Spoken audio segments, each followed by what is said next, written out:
எவ்வளவு நேரம் ஆகுங்க போகிறதுக்கு? ஏன்டி காலையில இருந்து இதே தான் கேட்டுட்டு இருக்கேன். சென்னை நான் உங்க வீட்டு பக்கத்துலயா இருக்கு? எங்க காலையில கிளம்புங்க, இன்னும் போய் சேர்ந்த பாட காணும். இந்த பொண்ணு வேற என் மடியில உட்காந்துட்டு என் கால் கையெல்லாம் ரொம்ப வலிக்குது, அதுக்கு தான் கேட்டேன். போய் சேர வரைக்கும் கொஞ்சம் அமைதியா வா. அம்மா எனக்கு ரொம்ப பசிக்குதுமா. சிப்ஸ் இருக்கு, சாப்பிட்றியா? இந்தம்மா சாப்பிடு. ஏங்க அத்தை ஊர்ல இருந்து எப்போ வரேன்னு சொன்னாங்க? காலையில ஒரு 10 மணிக்கெல்லாம் வந்துருவாங்க. வீடு செட் ஆன பிறகு அத்தையை வர சொல்லியிருக்கலாம்ல. பாவம் அத்தை வந்து இங்க கஷ்டப்படும். என்ன திடீர்னு அம்மா மேல பாசம் உனக்கு? இல்லைங்க, பாவம் அத்தை இந்த ஊர் செட் ஆகுமோ என்னன்னு தெரியல, அதுக்காக தான் நான் சொன்னேன். இவங்க அம்மா கொஞ்ச நேரம் கூட சும்மா இருக்காது.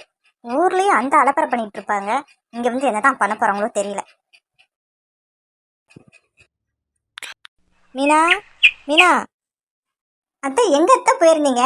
காலைல உங்க மகன் 10 வாட்டியாச்சும் ஃபோன் பண்ணிட்டாரு, அம்மா எங்க போச்சுன்ட்டு கேட்டுட்டே இருக்கிறாரு. நான் இந்த வந்துருவாங்க, வந்தோடனே ஃபோன் பண்றேன்னு சொல்லியிருக்கேன். நீங்க இந்த மாதிரி காலையில எந்திரிச்சு எங்க அத்தை போனீங்க? அடியே பக்கத்தூர்ல ஏதோ பஞ்சாயத்து ஆகிப்போச்சு, அது என்ன விவரம் கேட்டு வரதுக்கான் போனேன். ஏன் அத்தை வயசான காலத்துல இதெல்லாம் உங்களுக்கு தேவையா? பேசாம வீட்டுல இருக்கிறத விட்டுட்டு அடுத்தவங்க வீட்டுல என்ன நடக்குது ஏன்னு இருக்குது பாக்குறதே உங்களுக்கு வேலையா போச்சு. அடி போடி, ஒருத்தி அக்கம் பக்கத்து வீட்டு கதையை தெரிஞ்சுக்கிட்டா தான் நமக்கு ஒரு என்டர்டைன்மெண்டா இருக்கும். இங்க பாருங்க அத்தை, நீங்க பண்றது எதுவுமே சரியில்லை, அப்படித்தான் சொல்லிட்டேன். ஆமா, இங்கேயே இருந்தான்னு வச்சுக்கேன், 4 பேரும் உங்க கூட சண்டை போட்டுட்டே இருக்க வேண்டியதான். நான் நட்டு இங்கேயும் அங்கேயும் போயிட்டு வந்தாதான் எனக்கு பொழுது போகும். ஏன் மூஞ்சி ஏன் பார்த்துட்டே இருக்கிறேன், போய் சோறு தண்ணி கொண்டு வாப்போ. உட்காருங்க, கொண்டு வரேன். கோமா உள்ள போயிருக்கா, சாப்பாடு கொண்டு வரலாம் மாட்டாளா தெரியலையே. அது யாரு, ராக்கம்மா மாதிரி தெரியுது.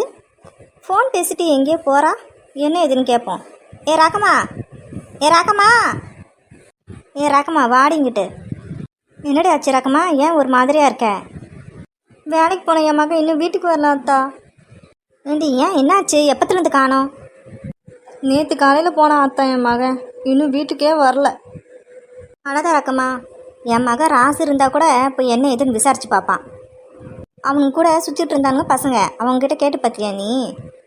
அவங்ககிட்டலாம் கேட்டு பார்த்துட்டான் அத்தா, அவனுக்கு எதுவும் தெரியாது சொல்லிட்டானுங்க. ஏண்டி உன் மகனுக்கு வேறு எதாவது பழக்கம் இருக்கா? இங்கே பாரு அத்தா, உங்ககிட்ட போய் சொன்ன பாரு, என் பையனுக்கு எந்த கெட்ட பழமும் கிடையாது. இங்கே பாரு, நான் சொல்கிறத சொல்லிவிட்டேன், அதுக்கப்புறம் உன் இஷ்டம். ஏன் அந்த பையனை பற்றி போய் தப்பாக பேசுகிறீங்க?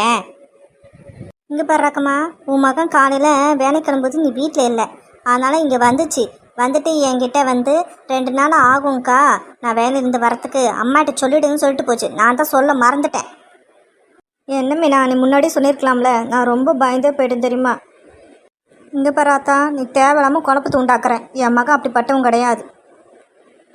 சரி நான் வரேன் மீனா. ஏன் அத்தை இப்படி பண்ணுறீங்க? தயவு செஞ்சு பேசாமல் இருங்களேன்.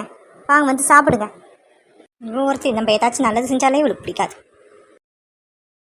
அப்படியே ஆத்தாடி ஆட்டா, தூக்கத்து கூட வந்து அத்தை பயம்புத்துறாங்களே. ஏங்க நம்ம போகிற அப்பார்ட்மெண்ட்டில் எத்தனை கொடுத்துனாங்க இருக்கு?